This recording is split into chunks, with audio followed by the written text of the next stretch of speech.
Mesdames et messieurs, bonsoir. La rencontre va commencer d'ici quelques minutes. Nous vous remercions de bien vouloir éteindre vos portables. Merci.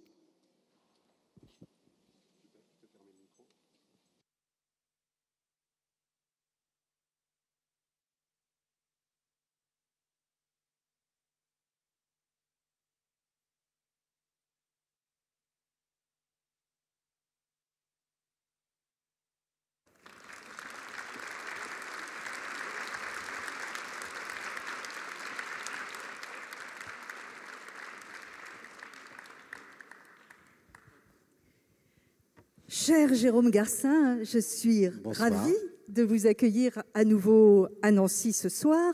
Nous avons chaque année le bonheur et le privilège, lors du Livre sur la place, de vous retrouver à l'Opéra pour l'enregistrement de 2 émissions du Masque et la Plume.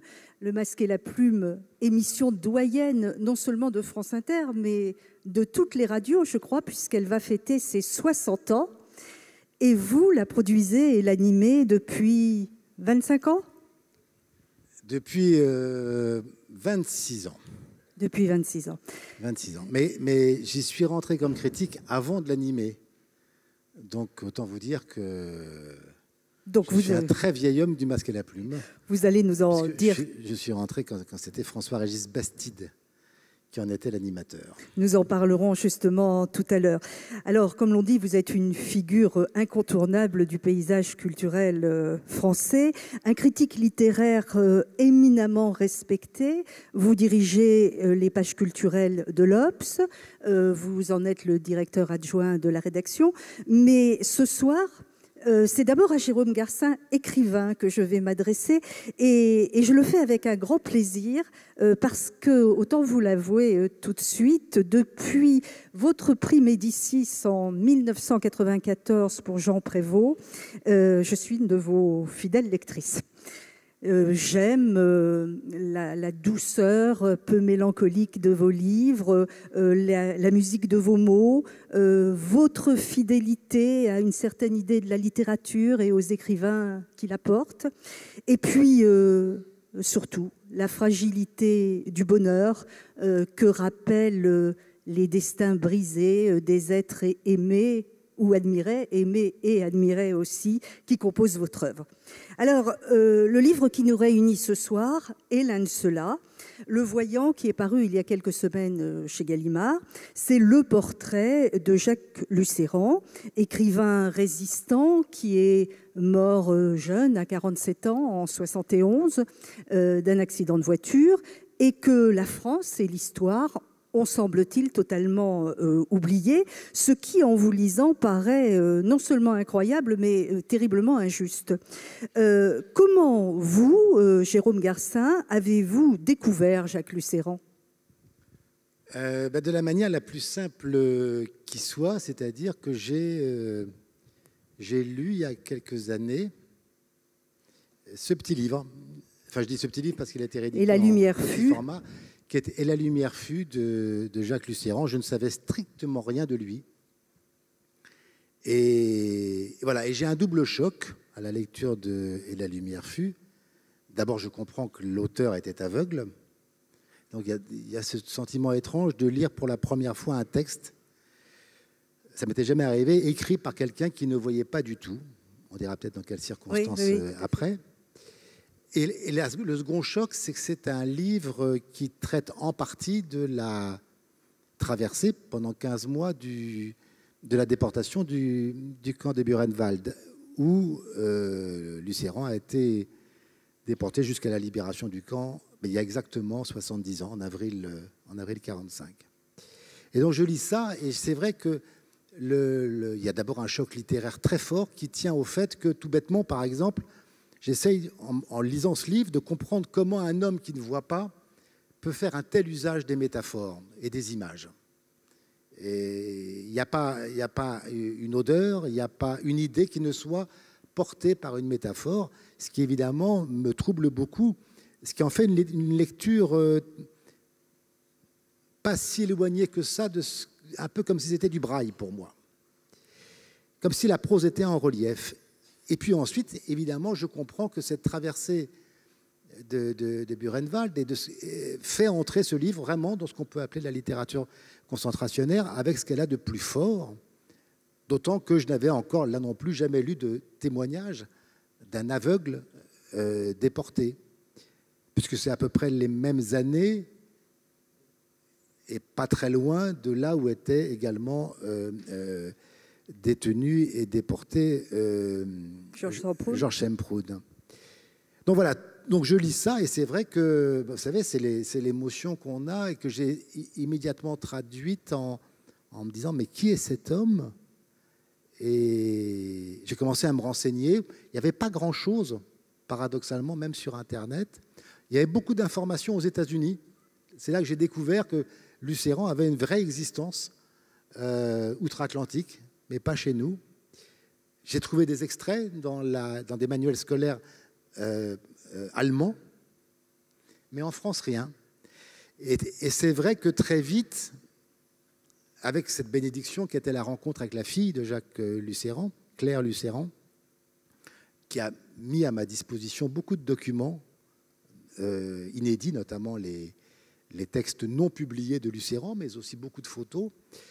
J'ai eu forcément envie d'en savoir plus sur lui et aussi envie quand même de faire en sorte de comprendre ce mystère pour moi qui était exactement motivé par la même colère que quand il y a 20 ans j'ai écrit sur Jean Prévost.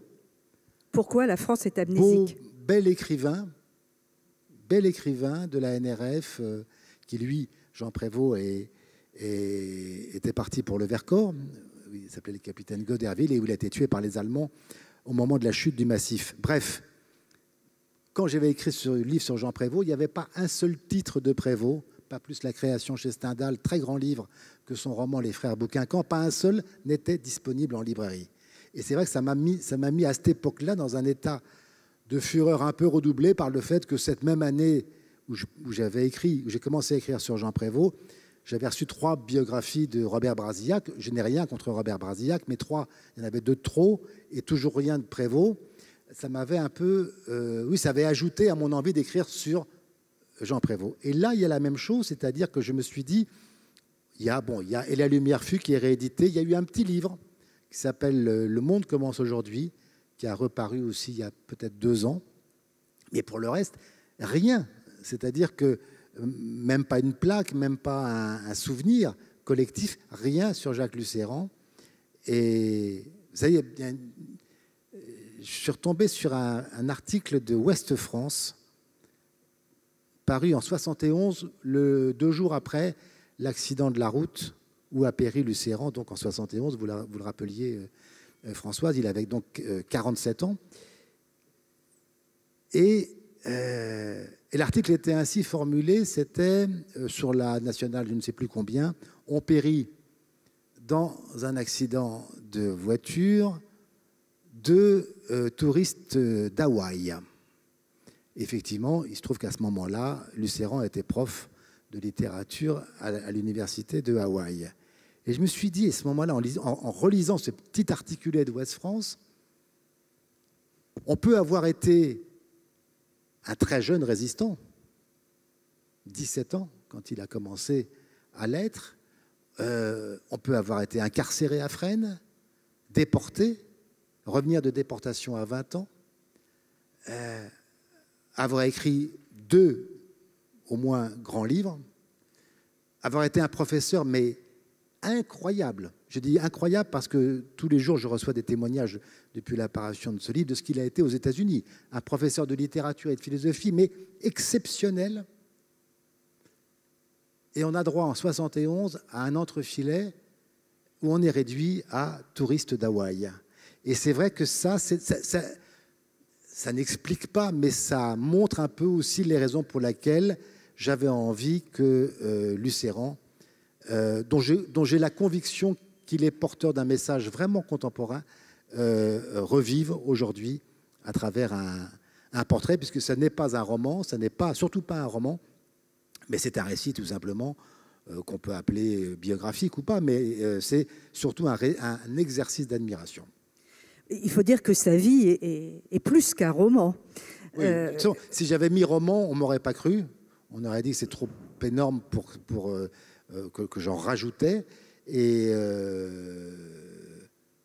puis il y avait une seconde chose, c'est que je voulais surtout pas. Enfin, je me sentais pas le droit, contrairement à d'autres auteurs d'ailleurs peut-être, de pénétrer dans une fiction, dans un camp de la mort. Je ne voulais pas être... Donc c'est un chapitre où je donne beaucoup la parole à Lucéran, si j'ose dire, mais je ne veux pas, dans une fiction, me glisser dans ce qui était en plus le bloc des Invalides, parce que c'était le bloc des Invalides dans le petit camp de Buchenwald, où les Allemands mettaient les personnes qu'ils appelaient non entières, c'est-à-dire les manchots, les cul-de-jatte, les aveugles, les fous, qui étaient parqués donc dans ce bloc des Invalides, le bloc 56. Donc voilà, il mettait, c'est pas un mot que j'aime beaucoup utiliser, mais moralement insupportable d'imaginer m'y introduire dans ce bloc. Quel que soit le pouvoir du romancier, je pense qu'il y a des seuils où ils doivent s'arrêter. Ça a été le cas. D'où le fait qu'il n'y a rien, il n'y a ni récit ni essai, mais en tout cas, ça n'est pas une fiction. Alors, Jacques Lucéran est né le 19 septembre 1924 à Paris. Vous l'avez dit, il devient aveugle au cours d'une bousculade à 8 ans à l'école communale. Et curieusement, quelques jours avant cette bousculade et cet accident horrible, il écrit qu'il a la sensation qu'il faut qu'il garde la beauté et les couleurs en mémoire, qu'elles lui sont seulement prêtées. Oui, il y a c'est un petit garçon, vous l'avez rappelé, qui est né à Paris en 24, mais surtout qui a grandi en Anjou, dans un petit village qui s'appelle Juvardeil, où il a très tôt une gourmandise incroyable des couleurs, des formes, de la nature, des arbres, des animaux. Il adore colorier aussi. Il a besoin d'exprimer cette passion de la nature très fort. Et en même temps, et là vous avez raison, parce qu'il l'écrit, il a le sentiment que ce qui est là et qu'il aime tant lui est prêté. Que ce regard, ces yeux, il est myope, il va les perdre. Vous savez, c'est très dur à expliquer. Moi, je dis que c'est une chose que je peux comprendre, puisque les récits que j'ai eus de ma mère, de ma grand-mère, m'ont fait comprendre que mon frère jumeau, Olivier, qui était renversé par une voiture à 6 ans, a eu le pressentiment qu'un drame allait se produire. Donc c'est une chose que je peux comprendre même chez un enfant, et peut-être mieux qu'un autre. Dans le cas de Lucéran, il sait que c'est provisoire. Voilà, que la beauté du monde, et en l'occurrence la beauté de ces paysages, n'est que provisoire. Et effectivement, le dernier week-end où il quitte Juvardeil, il s'enferme, et puis après il va se réfugier sous un arbre, et où sa mère va le chercher, mais il ne veut pas quitter. Il dit, voilà, si je quitte cet endroit, c'est pour... je ne le reverrai plus. Je ne le reverrai plus. Et effectivement, quelques jours plus tard, il rentre dans son école de la rue Claire, à Paris, et il est, comme vous le dites, Françoise, il est bousculé par un enfant. Voilà. La tête de l'enfant de C'est Jacques, un accident horrible, en plus. Heurte le pupitre. Il porte des lunettes, puisqu'il est myope, et voilà, les branches de ses lunettes arrachent, mais vraiment arrachent l'œil droit. Et il va perdre le second œil dans les heures qui vont suivre par un effet de sympathie. C'est-à-dire qu'à 8 ans, cet enfant est totalement aveugle. Ce qui devient incroyable, évidemment, c'est que, et on passe sur ce qui est indescriptible, ce que d'ailleurs j'évite de décrire parce que c'est à la fois insoutenable et inimaginable, c'est l'absolue douleur, l'absolue souffrance que ça a dû être pour cet enfant. Mais très vite, il y a une Et c'est là où on entre dans une forme de destinée qu'on peut appeler après, voilà, surhumaine, exceptionnelle, incroyable. Mais il dit, mais c'est ma chance. Je ne vois plus, c'est ma chance. Mais à 8 ans, 10 jours après l'accident, il écrit « J'ai perdu mes 2 yeux, je ne voyais plus la lumière du monde et la lumière est toujours là ».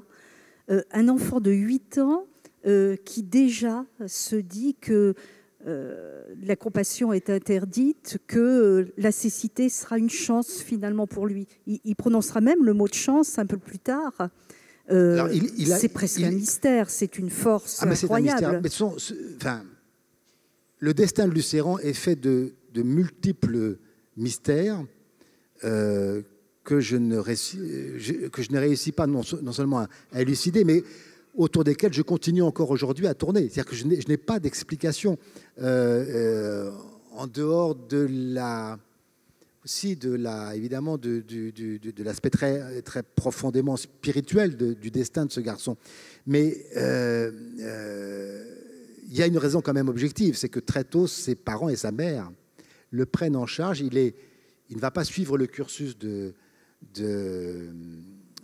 l'Institut des jeunes aveugles. C'est sa mère qui va être vraiment son professeur, et son père aussi un peu, mais surtout sa mère, qui lui apprend le braille, qui lui achète des livres en braille, qui lui achète une petite machine, une des premières machines à écrire en braille en Suisse.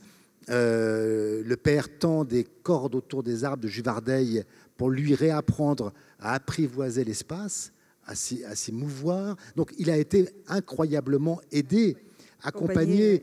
Son père l'emmène tous les samedis au concert pour l'éduquer musicalement. Il va au théâtre.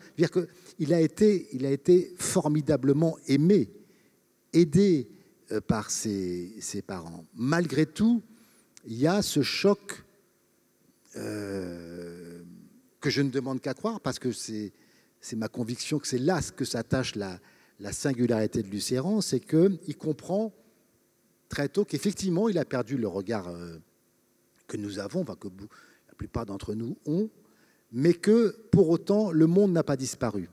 Alors, il y a cette idée très forte chez lui que ce regard intérieur n'est pas simplement un regard qu'on pourrait appeler spirituel, mais c'est que les choses existent. Il y a les choses. Il dit que ce qu'il voit a une forme, a un relief, a des couleurs, il n'est pas dans la nuit. Il n'est pas dans la nuit. Il est dans un autre monde où évidemment il traduit en forme et en couleur tout ce que ces autres sens qu'il a surdéveloppés, le toucher, l'ouïe, l'odorat, lui permettent de reformer, de reconsidérer. Et donc, grâce à tout ça, il devient brillantissime. Il faut imaginer que ce garçon, qui est donc aveugle à 8 ans, va en 6e entrer au lycée Montaigne à Paris, dans une classe de voyants, de bienvoyants, dont il va être très vite le premier de la classe, tellement il est brillant, tellement rien ne le distingue des autres, sinon le petit bruit de la machine mécanique dans la salle du lycée Montaigne. Et puis, il faut avancer, et puis il va passer à Louis-le-Grand, et entrer en Hippocagne et en Cagne, préparation à l'école normale supérieure, où il est, là encore, un de ceux dont tous les profs disent il va être évidemment normalien, tellement il est brillant, doué. Donc, on a vraiment affaire à quelqu'un d'exceptionnel. Oui, parce que s'il rentre en Hippocagne et en Cagne, c'est qu'il n'a qu'un seul désir, c'est enseigner, c'est être prof. Faire passer son amour de la littérature, les textes qu'il connaît par cœur, parce qu'il est devenu, entre-temps, hypermnésique, évidemment. Il connaît tout par cœur, et il veut être le traducteur en public des plus grands textes de la littérature, et aussi d'ailleurs du théâtre. Donc voilà, donc on a vraiment affaire à un destin hors mesure. Alors, il enseignera, mais aux États-Unis, on le verra tout à l'heure. Il a tout juste 17 ans. Il dit 9 ans après avoir perdu la vue, je perds mon pays. Il choisit le camp de Gaulle et il choisit de monter à Louis-le-Grand un mouvement de lycéens, de résistants. Et il en devient chef et il en devient recruteur principal, en fait. Oui, en fait il dit qu'il a un souvenir très précis. Il était à Toulouse, où son père avait été muté. Et c'est à Toulouse qu'il a entendu le message de Pétain annonçant l'abdication, et que son oreille ne l'a pas supporté. C'est en plus un garçon germanophile, hein, que son père a emmené plusieurs fois en Allemagne, qui adore la littérature allemande, qui adore la musique allemande. Et ça, ce discours, il ne l'a pas supporté. Il ne l'a pas supporté. Et effectivement, il a 17 ans, il est à Louis-le-Grand. Et il a l'idée, mais insensée pour un aveugle total, de créer un mouvement de résistance de lycéens qui s'appelle les Volontaires de la Liberté. Ils seront 600. Au début, ils sont une centaine, et puis 200, et puis 300, et puis 500, et puis 600, jusqu'à 700 Volontaires de la Liberté. Ils ont leur petit journal, Le Tigre. En souvenir de Clémenceau. En raison de Clémenceau, qui est mis dans les boîtes aux lettres, jeté dans les métros aussi. Et dont il va être en plus le recruteur.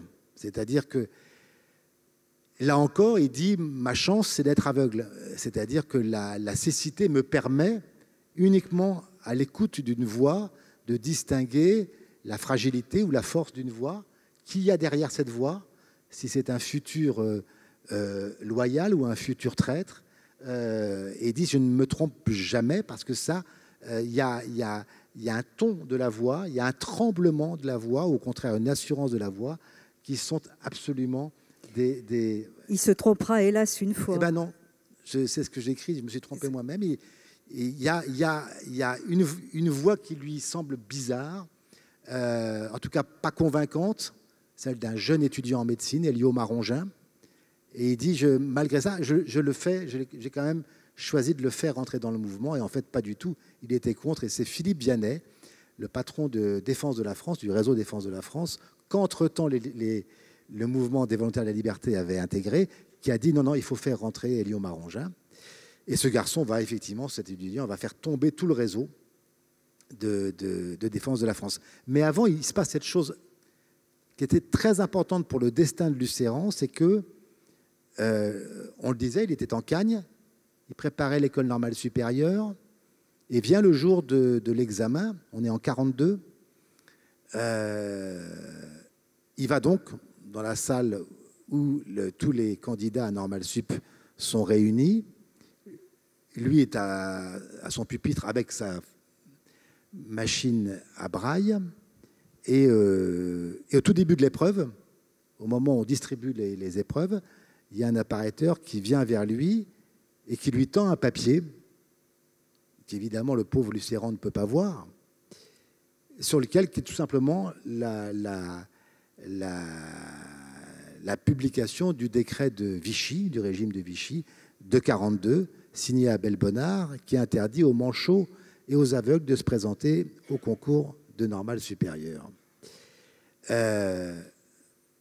Décret signé à Belbonnard et rédigé par un immense latiniste qui s'appelait Jérôme Carcopino, comme quoi on peut être un très grand latiniste, et un fiefé salaud, puisque ce décret est quelque chose d'inimaginable, d'autant plus inimaginable qu'il va être appliqué en France jusqu'à la fin des années 50. Bref, Lucéran est arraché, mais vraiment manu militari, au nom de ce décret, de la salle. Il ne peut pas se présenter. Les autres élèves candidats crient « Bonnard, salopard », ça ne sert évidemment à rien. Et à ce moment-là, il peut se consacrer entièrement, je dis bien entièrement, à la résistance, à Défense de la France, le mouvement Défense de la France, mais aussi le journal Défense de la France, où Lucéran fait les éditoriaux qu'il signe du pseudonyme de Vindex. Et voilà, donc le réseau tombe, et un peu plus tard, en 1943, la Gestapo vient, la Gestapo de Bonnier-Lafont vient chercher à l'aube chez ses parents, chez les pères et la mère de Jacques Lucéran, boulevard de Port-Royal à Paris, vient chercher à 5 h du matin Jacques Lucéran pour l'incarcérer à Fresnes après l'avoir interrogé, et encore le mot est faible, rue des Saussets, pour tenter de lui faire dire ce qu'évidemment il ne voulait pas dire, parce qu'il était en plus la mémoire, lui l'hypermnésique, la mémoire du réseau. il va arriver à Fresnes, où il écrit ça dans un de ses livres, il dit cette chose incroyable, il dit, c'est en entrant dans cette cellule de Fresnes, où on m'avait jeté, que pour la première fois, j'ai découvert ce qu'était l'obscurité. Lui qui était aveugle depuis ses 8 ans, dit, cette cellule, son humidité, sa saleté, son froid glacial, et puisque ce qui est un peu indicible, m'ont fait pour la première fois comprendre ce que c'était que d'être aveugle, ce qui est absolument incroyable. Et puis janvier 44, vient le moment où il faut partir pour Buchenwald, où là c'est pareil, le germanophile qu'il est dit, Buchenwald c'est beau, c'est un beau nom, c'est sur une montagne, il ne mesure absolument pas ce qui va se passer, et il part en janvier 44 pour Buchenwald, pour être parqué dans ce bloc des Invalides, où il va rester 15 mois jusqu'à la libération du camp. Et il a des pages magnifiques parce que il ne voit pas. Et il commence en disant « Je ne vous montrerai pas Buchenwald », non pas parce qu'il est aveugle, mais parce qu'on ne peut pas raconter Buchenwald. Oui, il le dit dans les deux sens. Je ne vous montrerai pas Buchenwald, évidemment. Est-ce qu'il a rencontré Georges Semprin? Parce qu'ils étaient là-bas au même moment. Je ne le saurais jamais. Je le dis d'ailleurs très honnêtement dans mon livre. J'étais un ami de Georges Semprún. On parlait de tout, mais je n'ai jamais osé parler avec lui de Buchenwald, par une forme sans doute pas de pudeur, mais presque de gêne. Je savais ce qu'il disait, lui, qu'il n'était même pas capable de voir une statuette de Giacometti parce que ça lui rappelait trop ce qu'il avait vécu là-bas. Donc, j'ai jamais osé. Mais il est évident que pour la période, c'est-à-dire 44, 45, en plus, ils ont eu à la fin la même réaction. Ils ont refusé de partir, de quitter le camp. Ils ont eu l'intelligence de rester. Ouais. Ce qui fait que... Oui, enfin, c'est Philippe Vianney qui est venu chercher en jeep depuis Paris, qui est venu chercher son petit aveugle français à... Et tous les deux, Georges Semprún comme lui, ont été sauvés, en tout cas ont été aidés par la poésie. Quand on relit les pages de l'Écriture ou la vie, on retrouve quasiment la même chose que ce qu'écrit Jacques Lucéran sur ces poèmes avec lesquels ils ont accompagné des mourants, Aragon, Baudelaire. Poèmes que déclamait d'ailleurs sur des planches Lucéran, et dont il dit que même les déportés russes, par exemple, qui ne comprenaient pas un mot du français, étaient bouleversés par la musique de ces poèmes. On a l'impression finalement que lorsque Lucéran est libéré, cette fois on le traite vraiment handicapé, que c'est pire qu'avant. Avant, il pouvait oublier qu'il était aveugle, pas au retour. C'est la période la plus grise, je ne dis pas noire, mais grise de la vie de Lucéran. Il quitte en avril 1945 Buchenwald. La veille, il a envoyé une lettre à ses parents, bouleversante, que sa fille m'a transmise. Une lettre où il dit qu'il est heureux de les retrouver. Donc il envoie juste la veille de son retour à Paris. Et lettre où il a, au milieu de plusieurs phrases assez générales, il a cette phrase absolument incroyable. « Ici, j'ai appris à aimer la vie. » Ici, dans ce camp, j'ai appris à aimer la vie, qui est une phrase autour de laquelle, je dois avouer, je médite depuis quelques temps.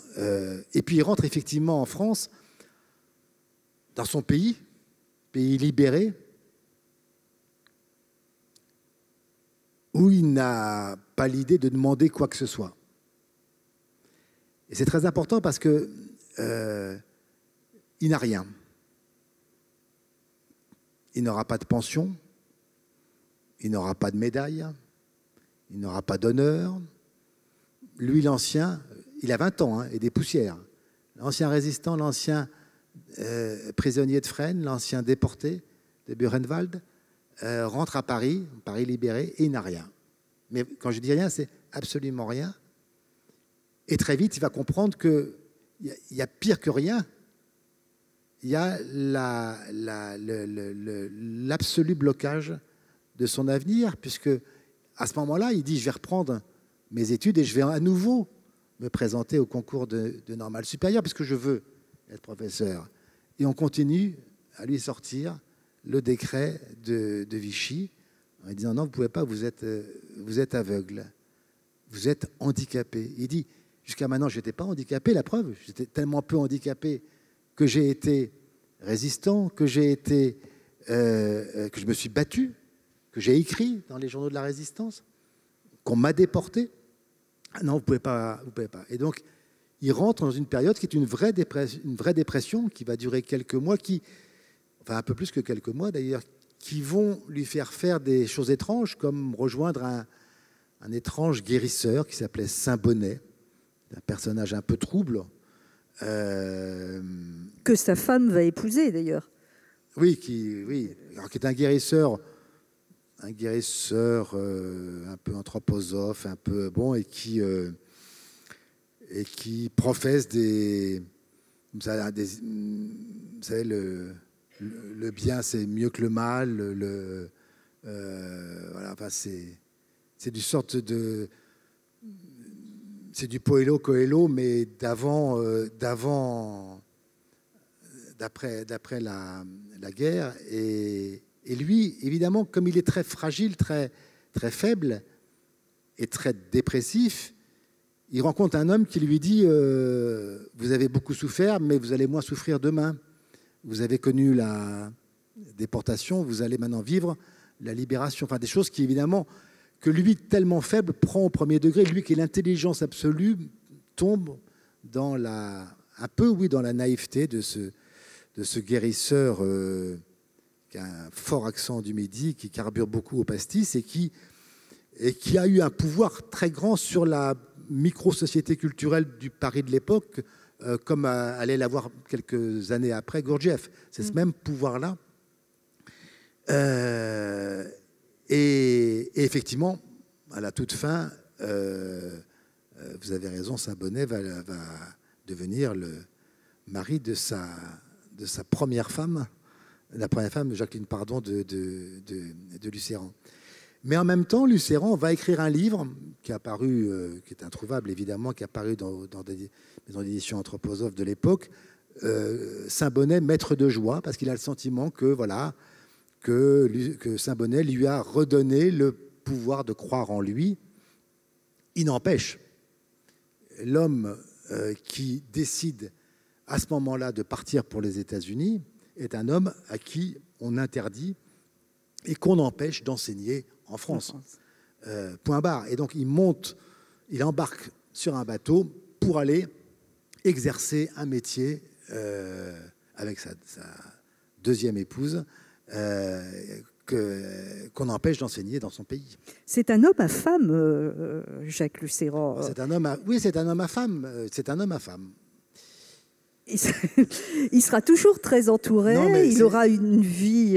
C'est compliqué parce que c'est vrai que, comment dire, la suite va être totale. Tragique, en fait. Oui, puis en même temps très romanesque. Oui. Si on parle des femmes, oui. Parce que donc il va enseigner en Virginie, enseigner à Cleveland, et puis enseigner effectivement après à Hawaï. Mais à Cleveland, il fait alors qu'il est devenu un full professeur, on vient de partout pour suivre ses cours, tellement ils sont remarquables. Et à Cleveland, évidemment, il y a... Enfin, évidemment, non, mais il y a une jeune étudiante qui tombe follement amoureuse de lui, et voilà, et ils ont une aventure qui devient très compliquée parce que c'est la deuxième femme de Lucéran qui emmène son mari dans les motels pour retrouver son étudiante. Parce qu'évidemment, c'est pas facile quand on est aveugle d'avoir une vie parallèle. Oui. C'est chose qu'on oublie, mais bon, j'ai effectivement... Et donc, c'est la deuxième femme qui emmène dans le motel pour retrouver. Manque de peau. L'étudiante, elle était mariée à un autre prof de la même université. Et elle avait des jumeaux. Il y avait 20 ans d'écart entre Lucéran et cette ravissante Marie, parce que j'ai découvert sa photo qu'il y a quelques jours d'ailleurs. C'est le frère de Lucéran qui m'a montré. Elle était absolument ravissante. Bref, et le problème, c'est que vous imaginez Cleveland de ces années-là, années 60, c'est devenu un scandale, mais un scandale urbain, c'est-à-dire qu'on a chassé et l'aveugle professeur aveugle français et évidemment sa toute jeune maîtresse, c'est du Philippe Ross, mais alors à la puissance 10. Et ils ont dû venir se réfugier en Europe. Elle, la toute jeune Marie, abandonnant ses jumeaux, et lui, l'entraînant, se réfugiant en France. Donc oui, c'est un homme à femme. C'était aussi... oui, tous les témoignages montrent qu'il avait un charme absolument inouï, alors que je peux comprendre pour une raison que je vous dirai après, c'est la voix. Il avait une voix absolument mais extraordinaire. Mais bref, en même temps,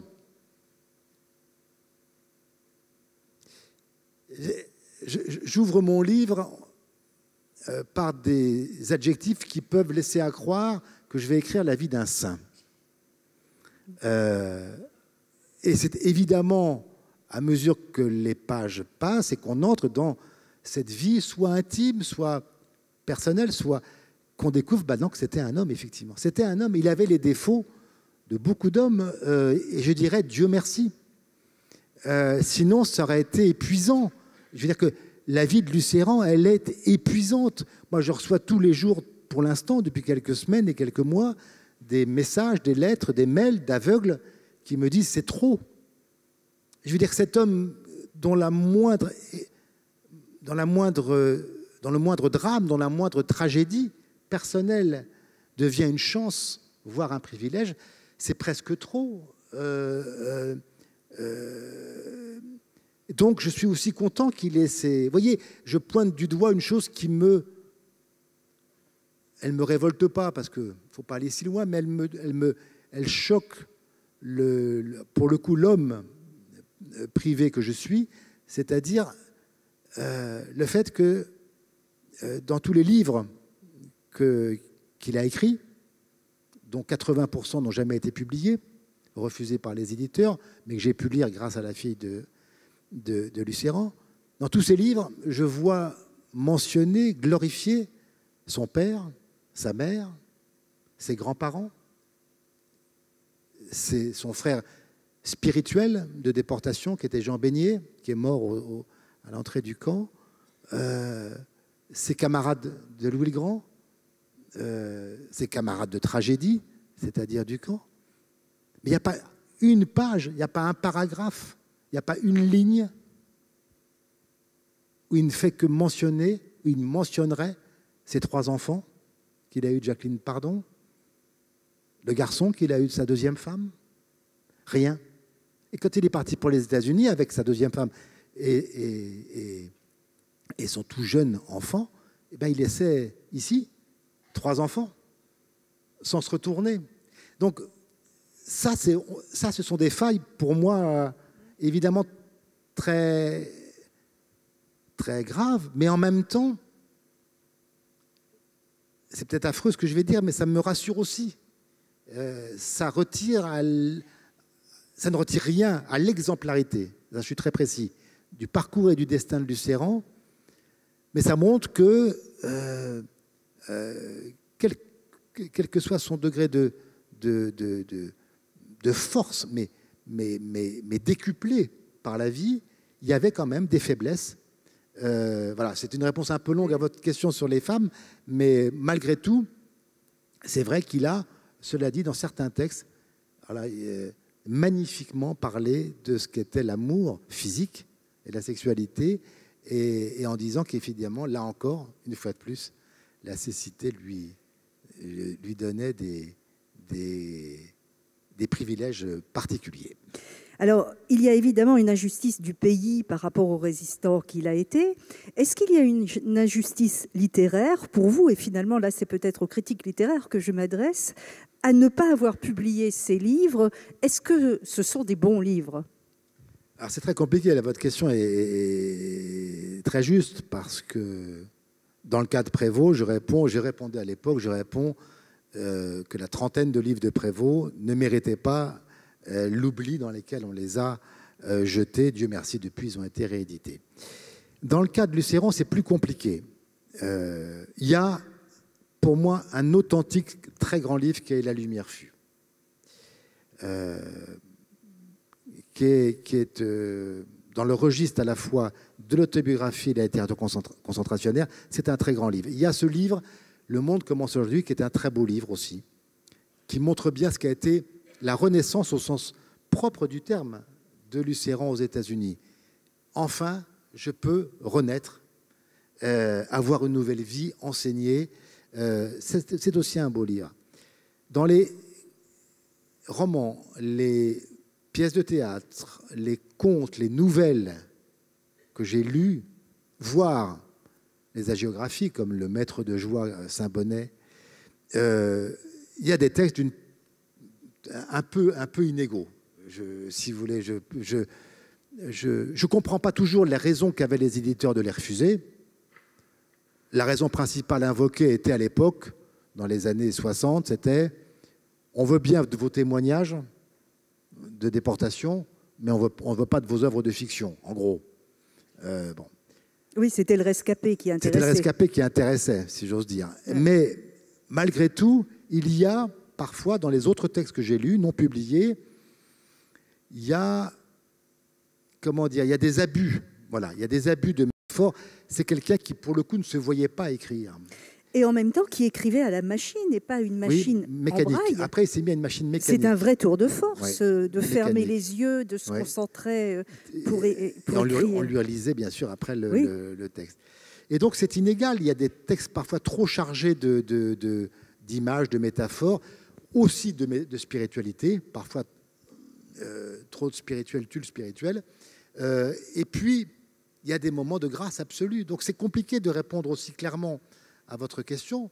Quoi qu'il en soit, il y a 2, 3, disons, livres importants de Lucéran qu'on ne pouvait pas, en tout cas, Dieu merci, ils ont été pour 2 d'entre eux réédités, qu'on ne pouvait pas laisser totalement dans l'oubli. Et grâce à vous, ils sont en train de devenir des succès en librairie. Donc, c'est déjà, je pense qu'il y aura à un moment une plaque à Louis le Grand et certainement d'autres hommages. La mairie de Paris vient de se réveiller, met toujours un petit peu de temps, et va mettre une plaque à Boulevard de Port-Royal, au 88, là où vivait la famille Lucéran. Ça doit vous faire plaisir. Ah oui, mais moi, je n'ai pas fini. Hein. Je demande plus. Je m'en doute. Alors, pourquoi est-ce que vous avez dédié ce livre à Modiano et à Cocteau, d'ailleurs? Vous mettez en exergue une citation de Cocteau. Pourquoi Cocteau et Modiano? Cocteau disant « Oedipe ne commence à voir clair que quand il est aveugle », ça bien sûr. Et Modiano, pourquoi Modiano? Ça m'embête de le raconter parce que maintenant qu'il a eu le prix Nobel, on va croire que... Mais l'histoire, elle est très simple. Je peux vous la raconter. On est entre nous, on n'est pas nombreux. Mais en juillet dernier, je dîne avec Modiano, qui est un ami. Donc, et je dis à Patrick, je vois que tu sors un livre à la rentrée. Et qu'est-ce que c'est? Il me dit, oh non, pas d'intérêt. Enfin, Modiano. Et il me dit, et toi, qu'est-ce que tu as écrit? Je lui dis, de toute façon, ça ne sert à rien que je te dise, tu ne connais pas, il s'appelle Lucéran. Et là, je vois Modiano qui me dit, comment tu dis? Je dis, Lucéran. Et là, il me fait, je dis, oui, l'aveugle. Et je lui dis, mais donc tu l'as lu? Et il me dit, non, mais on l'a réédité en collection bleue, là. Je dis, oui, on l'a réédité. Et à ce moment-là, il se passe quelque chose d'inouï pendant ce dîner, c'est que ça a duré très longtemps. D'ailleurs, Antoine Gallimard en était le témoin, donc il pourrait raconter des choses inouïes. C'est que Modiano n'avait pas lu Lucéran et commence un dialogue de fou où j'ai mesuré pour la première fois de ma vie, alors que je le connais depuis longtemps, le degré d'hypermnésie de Modiano. Il me dit... il a été arrêté à la librairie, et le réseau est tombé à la librairie au Louis XIII, rue Bonaparte, qui était la boîte postale du mouvement de défense de la France. Je dis, oui, donc tu sais. Et il me dit, c'est un étudiant en médecine, Elio Marongin, qui a... Et comme ça, et c'est-à-dire que, alors qu'il ne savait pas que j'allais lui parler du Lucéran, il m'a sorti toute l'histoire jusqu'à Bonny-Lafont de l'arrestation. Et j'ai compris à ce moment-là que cette période-là, 42-43, pourvu qu'il y ait évidemment un traître et qu'il y ait plus ou moins la bande avec laquelle a fricoté son père, Albert Modiano, tout d'un coup, il savait tout, sauf évidemment les textes. Et voilà. Et donc, on s'est revus quelques semaines plus tard. Je lui ai dit, écoute, Patrick, ce livre, je vais te le dédier parce que ça peut être un personnage d'un de tes romans. Et il m'a fait une réponse à ce moment-là qui m'a évidemment touché, mais qui est tellement personnelle, qui a trait à l'histoire de son père, que, évidemment, je me suis, à ce moment-là, autorisé à le mettre. Bon. Après, il y a eu le Nobel, et je me suis dit, est-ce qu'il faut retirer? Puis, voilà, je l'ai laissé. Oui, non. Alors, lorsque l'on vous connaît, on sait quelle est votre passion des chevaux.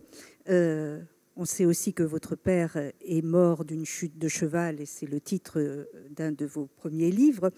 Il y a, à l'intérieur du Voyant, un exercice d'admiration, en plus de l'exercice d'admiration qui va à Jacques Lucéran. Et c'est bien sûr au cheval. Je n'ai pas pu m'empêcher d'en parler parce que vous faites dire à un de ses camarades à un moment... Je ne fais pas dire, c'est son camarade, un des détenus de Fresnes, qui lui a dit « Tu me fais penser à un cheval de Camargue ». Alors là, il y a une page magnifique sur le cheval, qui se termine par ces quelques lignes. Il est la version animale du juge de paix et il n'oublie rien du bien ou du mal qu'on lui a fait, car sa mémoire est prodigieuse, qui se love dans le moindre petit détail. Le cheval est un voyant hypermnésique, lui aussi a un regard intérieur, et la nuit, sa complice, ne lui fait jamais peur. Ce parallèle entre le cheval voyant et l'aveugle voyant, je trouvais que c'est très beau. C'est le cheval. Moi, je lui dois le pire et le meilleur. Le pire, évidemment, c'est la chute mortelle de mon père, à peu près à l'âge de Lucéran, 45 ans. Moi, j'en avais 17. Et c'est quelque chose d'insupportable, évidemment, pour un fils, d'autant qu'il s'était mis à monter à cheval, mon père, qui était éditeur, alors qu'il n'était absolument pas sportif, 10 ans auparavant, uniquement pour tenter de supporter la mort de mon jumeau, d'Olivier, et que, voilà, il pensait, et il n'avait pas tort, sans doute, que le cheval allait lui permettre de s'alléger. Et donc, il en meurt. Et donc, ça, c'est évidemment, quand je dis que c'est le pire, c'est que pendant des années, et les années qui ont suivi, j'ai détesté cet animal comme on peut haïr un assassin. Moi, sur les routes, je pouvais, à 20 ans, me détourner si je voyais des chevaux dans une prairie ou dans un paddock. C'est pour vous dire jusqu'où ça allait. Et puis le jour, bien après, où j'ai renoué avec les chevaux, ça a été un moment très important parce que d'abord, j'ai fait la paix avec mes propres démons, mais surtout, j'ai compris que le cheval qui avait tant aidé mon père allait aussi pouvoir m'aider. Et c'est vrai que c'est en fondant ma passion pour le cheval sur le deuil de mon père que j'ai commencé pour la première fois à écrire. J'aurais pas eu le cheval, je ne suis même pas sûr que j'aurais écrit un seul livre. La selle a été mon divan sur laquelle je ne me suis jamais allongé, alors que j'étais un cadeau pour la psychanalyse, moi.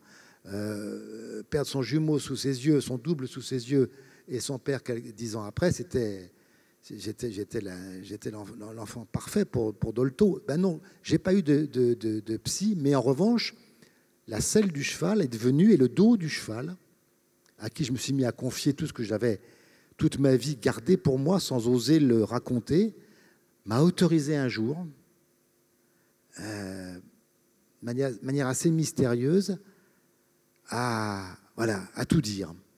Je veux dire que pour ça que je suis un auteur tardif. Je ne dis pas un écrivain, mais un auteur tardif, c'est que j'ai mis beaucoup de temps avant d'accepter de briser un peu ce masque que j'ai porté très longtemps Et ça, je le dois au cheval. Donc il y a le pire et puis il y a le meilleur. Et c'est vrai que depuis, je ne m'imagine pas écrire sans monter, monter sans écrire. Fait que je me demande si j'arrêterai pas totalement d'écrire le jour où j'arrêterai de monter, parce que les deux sont devenus indissociables. Et donc, tout ça pour dire que, évidemment, quand je suis tombé sur cette comparaison d'un camarade de Lucéran à Fresnes, lui disant « tu me fais penser à... » Et je comprends très bien ce qu'il voulait dire, en parlant de ce cheval de Camargue, c'est que le cheval qui ne parle pas, dont la vue est assez limitée, contrairement à ce qu'on pourrait croire, en même temps a une mémoire phénoménale, et qui sait exactement qui il a sur le dos. Il en connaît le moindre détail, la moindre psychologie. Et moi, j'ai toujours eu le sentiment qu'on pouvait se confier à lui comme ce détenu s'est confié à Lucéran. Vous venez de parler de votre père qui était éditeur. Les livres étaient ses amis. Ils sont devenus les vôtres, j'imagine, aussi pour le faire vivre dans votre cœur, pour le prolonger. Est-ce que en fait, enfant, adolescent, vous aviez imaginé écrire, être journaliste, rester dans ce milieu de la littérature ou pas du tout? Ah, si. Si. Moi, je suis né dans un berceau de papier. Alors voilà, parlons-en d'une chance inouïe. Et j'ai toujours eu envie de papier. Je faisais un faux journal à 10 ans. Oui, non, j'ai toujours aimé ça. Je n'avais pas pensé que j'aurais la chance de l'exercer parce que j'ai toujours aimé les livres. Les livres ont façonné ma vie. Je veux dire que ils ont induit ma vie. Le nombre d'épisodes, je ne vivrai pas aujourd'hui avec celle qui partage ma vie depuis plus de 30 ans. Et qui est la fille de Gérard Philippe, lui aussi décédé tôt. Ça n'aurait pas été sans la lecture un jour du livre de sa mère, Le temps d'un soupir, etc. Mais les livres ont eu un rôle phénoménal dans ma propre vie. Donc, à eux aussi, je dois beaucoup de gratitude, parce que c'est vrai que je pense que je ne serais pas celui que je suis aujourd'hui sans eux. Les livres ont accompagné toute votre vie, les écrivains aussi. Et quand on lit littérature vagabonde, quand on lit Les livres ont un visage, je vous ai dit tout à l'heure combien je vous enviais d'être entré tellement intimement dans la vie de tant d'écrivains, de les avoir accompagnés. Ils vous ont ouvert leur cœur, leur maison. Julien Gracq, Jacques Chessex, Nourricier, tant, Georges Semprin, tant dont vous parlez. Est-ce qu'il y a quelqu'un qui continue de vous accompagner particulièrement, qui n'est plus là aujourd'hui, mais qui garde tous, parce que pour vous... C'est une grande famille, voilà, là. Puis je ne ferai pas je vais pas faire de palmarès dans l'affection, mais c'est vrai que Chesset était quelqu'un qui a... D'ailleurs, on a récemment publié notre correspondance qui a duré pendant une trentaine d'années. Mais tous, vous savez, c'est Char, que j'allais voir, René Char à l'Île-sur-la-Sorgue. Char, il parle, pour évoquer les peintres, de ses alliés substantiels. Moi, c'est ça. J'ai le sentiment que Vous savez, moi, j'ai su que les livres seraient importants pour moi le jour où j'ai commencé à croire que les pages que je lisais, je les avais écrites. Ça, c'était un trouble. Là, j'en reviens. Vous voyez, mon père meurt donc en 73. Et je lis là, c'est là que je lis Le temps d'un soupir d'Anne Philippe, qui est le livre qu'a écrit Anne après la disparition de Gérard Philippe. Et je lis ce livre-là, et j'avais le sentiment, alors que je n'en partage pas toujours le pessimisme, qui est très, très noir, hein, ce livre, j'avais le sentiment que chaque ligne, c'était moi qui les avais écrites, tellement je les vivais de l'intérieur. J'avais le sentiment que le propre deuil d'Anne Philippe était le mien. Et donc, c'est comme ça que je lui ai écrit. Et c'est là que j'ai compris que finalement, les auteurs, le vrai lecteur, c'est un peu un auteur. J'ai toujours eu le sentiment que on aime vraiment un livre quand on pourrait l'avoir écrit. Et en tout cas qu'on l'a vécu et qu'on pourrait l'avoir écrit. Donc voilà, c'est pour ça que tout ça est très important. Et donc je ne vais pas faire un choix aujourd'hui de tous ces auteurs que j'ai eu la chance effectivement de rencontrer chez eux, parce que je pense aussi que les paysages comptent beaucoup. Moi, je ne peux écrire par exemple que dans ma campagne, face à certains paysages, et je comprends très bien voilà, ce qu'a été l'île batailleuse pour Julien Gracq à Saint-Florent-le-Vieil. Voilà. Alors, quand on lit votre œuvre, il y a une chose qui est évidente immédiatement, c'est que ce sont tous des destins brisés trop tôt, comme l'a été celui de votre père, celui de votre frère. Certaines fois de façon romancée, d'autres fois de façon autobiographique. Est-ce que cette famille que vous formez en littérature, c'est pour vous aussi la façon de continuer à faire vivre, à lutter contre l'oubli, à apprivoiser la souffrance? Ça n'est que ça. Je pense que d'abord, le fait que je ne... C'est pas que je ne m'intéresse qu'au destin bref, c'est qu'il y a une part de moi qui ne peut écrire que là-dessus. Voilà.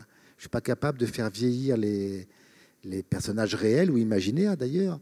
Et c'est vrai que j'ai constitué une sorte de famille étrange où il y a mes proches, mon jumeau Olivier, mon père Philippe, mon beau-père Gérard Philippe, et puis il y a ceux dont je me suis un peu arrogé l'existence. Ce poète Jean de la Ville de Miremont, mort dans une tranchée à 28 ans.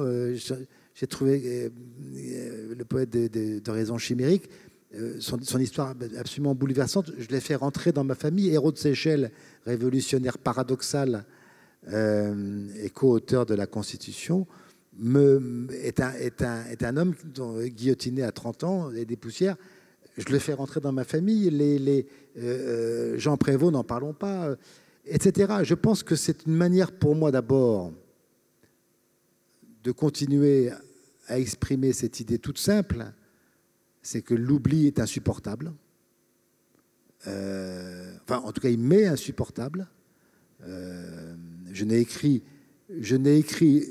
osé écrire Olivier, qui est le seul livre qui m'a donné tant de mal, même s'il est bref, que le jour où j'ai compris que j'étais moi-même mortel et que je ne supportais pas l'idée que mon jumeau disparaisse avec moi, et qu'il n'y ait rien qui laisse la trace, fut-elle incroyablement brève, 6 ans, d'Olivier. Et donc, c'est pour qu'il y ait son prénom sur une couverture d'un livre que j'ai écrit ce livre. Je voulais que... Bon. Et tout est comme ça dans ma vie. Je pense que mon père aurait été, s'il n'était pas simplement un éditeur, un très beau critique. Il faisait des très longues études sur des auteurs classiques dans la NRF. Je ne supporte pas l'idée qu'il n'ait pas pu réaliser son rêve, sans doute, d'écrire aussi des livres. Donc je le fais pour lui, etc. Et donc c'est une manière effectivement de vaincre l'oubli, de ne pas le supporter, de faire en sorte aussi qu'à un moment donné, dans une situation, un espace-temps un peu trouble pour moi, sans doute pour les lecteurs aussi, cohabitent ceux qui ont disparu et ceux qui vivent toujours, formant une famille recomposée. Vous savez, quand dans vos remerciements aux voyants et bien sûr à Claire Lucéran, donc la fille de Jacques Lucéran, vous terminez en disant, surtout pour sa fidélité exemplaire à la mémoire de son père, qui a une fidélité encore plus exemplaire peut-être à la mémoire de son père, c'est évidemment vous. Notre rencontre va bientôt se terminer. Je voudrais ne pas la finir sans vous faire dire quelques mots sur un écrivain, un musicien dont on parle peu aujourd'hui, mais qui a beaucoup compté dans votre vie. Et oui, vous allez comprendre, c'est lui qui a créé Le Masque et la Plume, François-Régis Bastide. Finalement, Le Masque et la Plume que vous animez aujourd'hui, c'est son héritage, et les joutes oratoires des années 60 ans en arrière existent toujours quasiment de la même façon. Mais en fait, il faut à la vérité historique rappeler que François-Régis Bastide et Michel Pollack. était le co-créateur avec Michel Pollack du Masque et la Plume.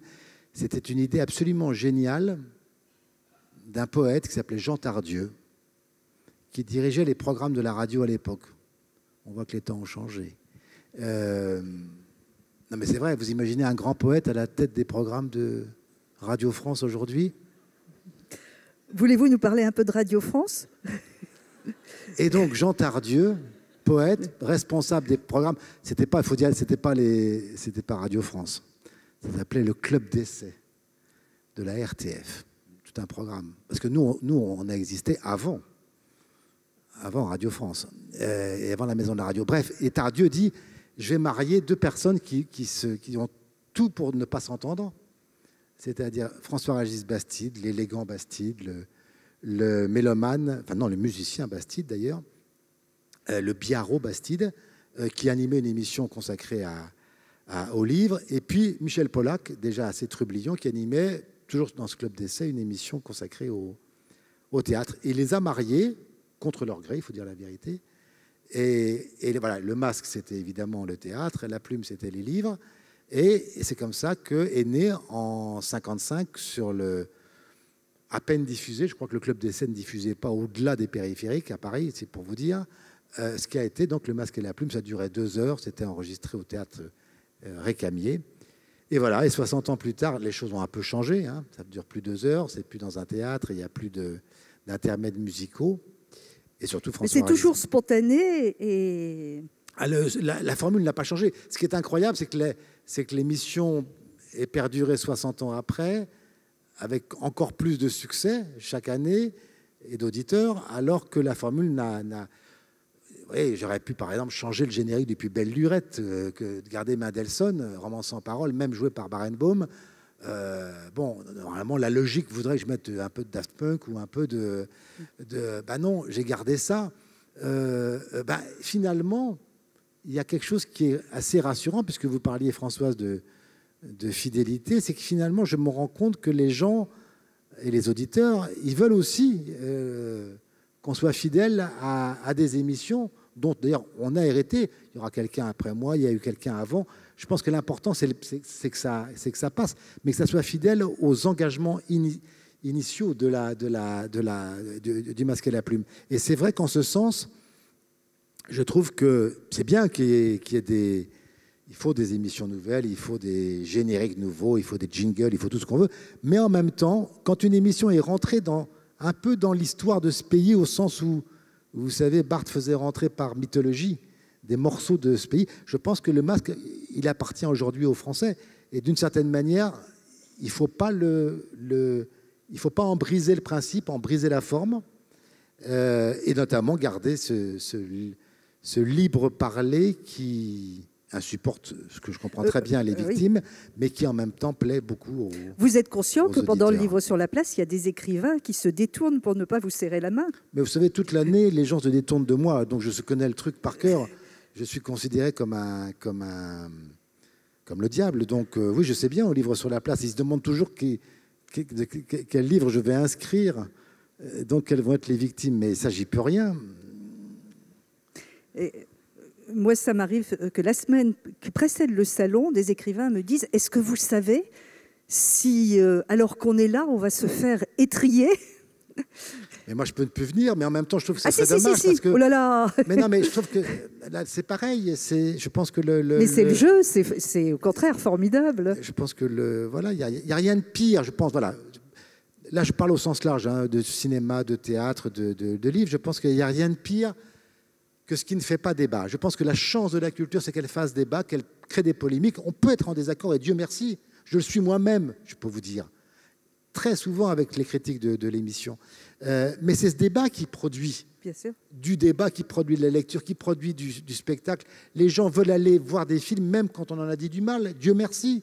Je pense que c'est ça la chance de cette émission. Je suis convaincu, et de plus en plus, que les robinets d'eau tiède que nous servent toutes les radios et toutes les télés, dans le domaine culturel en tout cas, est le pire service qu'on puisse rendre à la fréquentation des salles obscures, à la fréquentation des librairies, à la fréquentation des théâtres. Ça, j'en suis convaincu absolument.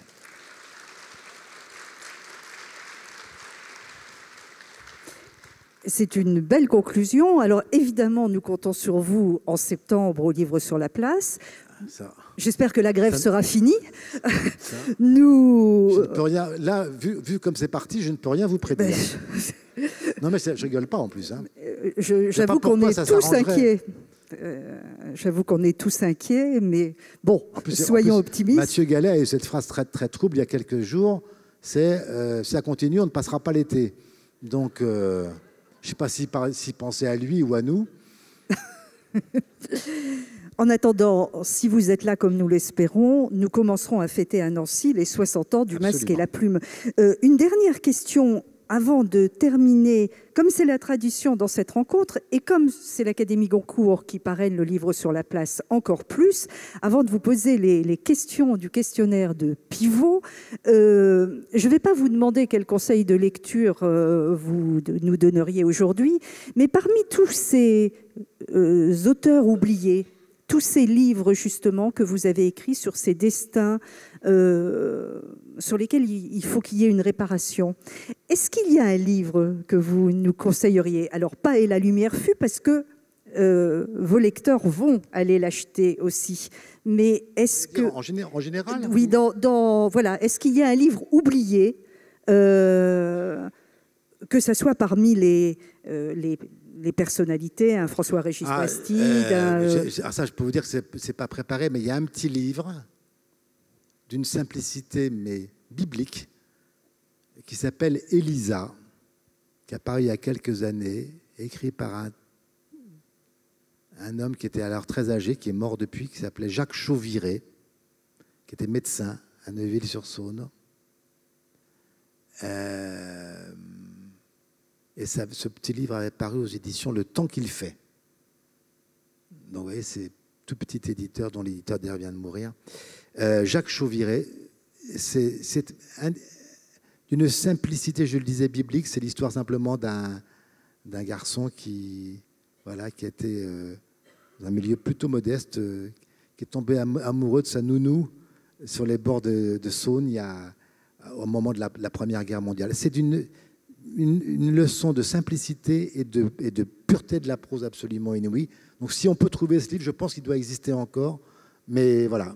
Merci d'avoir sorti... Mais Élisa de Jacques Chauviré, qui était lui-même un homme absolument merveilleux. Merci d'avoir sorti pour nous un livre de l'ombre. Peut-être écrirez-vous sur lui.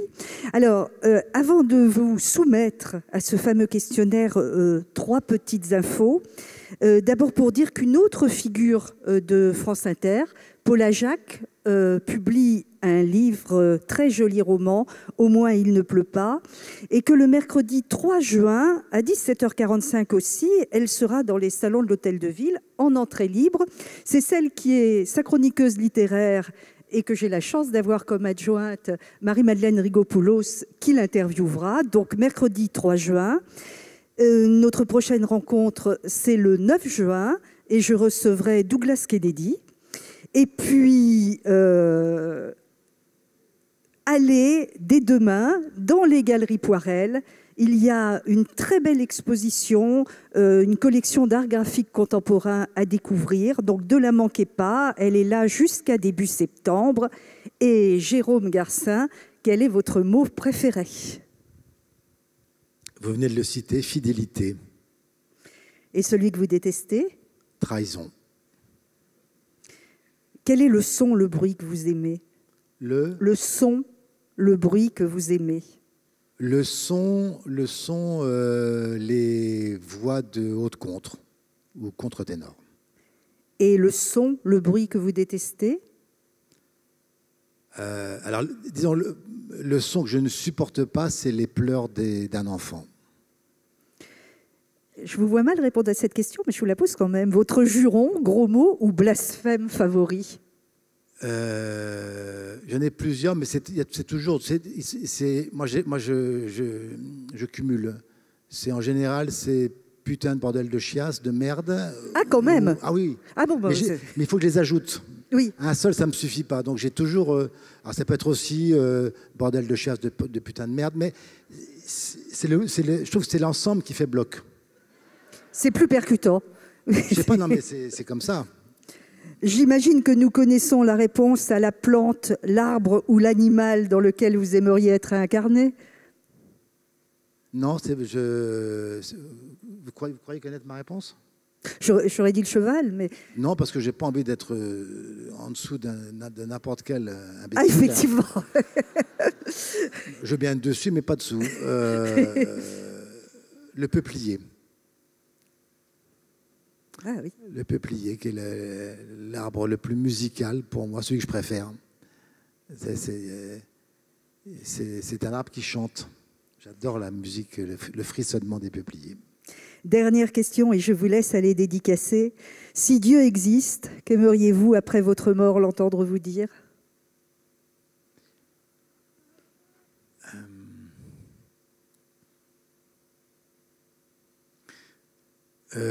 Olivier commençait à trouver le temps un peu long.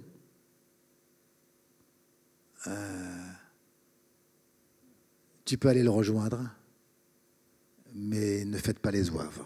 Ah, c'est très beau. Jérôme Garcin, merci beaucoup. Et à très bientôt en septembre.